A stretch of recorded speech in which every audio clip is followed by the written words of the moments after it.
Le principe d'un Quincy, c'est qu'on fait un tas de neige. Et puis, souvent, quand on est en plein air, on va faire notre tas de neige dans la journée, et puis on va le creuser déjà le soir. Mais là, c'est vraiment une petite chambre. Là, nous, ça a pris des semaines avant qu'on commence à creuser. Quand elle est grosse comme ça prend une bonne densité de neige pour les murs. Et puis après ça, là, on commence à creuser. Puis le Quincy, le plus important, c'est le principe de la voûte pour répartir le poids sur les murs. Il faut que ça soit absolument dans une bonne forme, là. Un coup qu'elle est creusée, le plaisir, c'est de faire des soupers dedans, des 5 à 7, de dormir dedans. À chaque année, on s'arrange qu'elle soit prête pour l'anniversaire des garçons. Fait qu'on fait le party de fête dedans.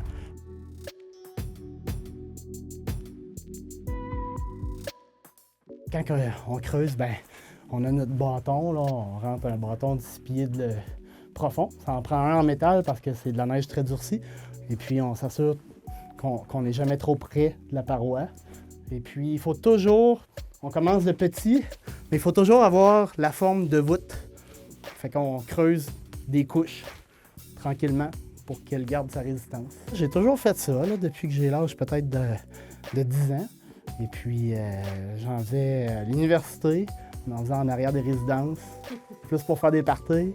Et puis, depuis que j'ai la maison ici, là, j'en fais avec les enfants, puis là, je transmets le plaisir de jouer dans les Quincy aux enfants, là. Puis au printemps, est-ce que tout s'écroule? Bien, ça...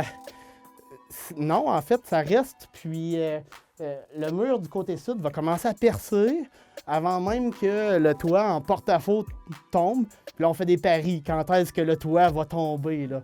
Mais il n'y a plus une graine de neige nulle part, là, quand ça arrive, là.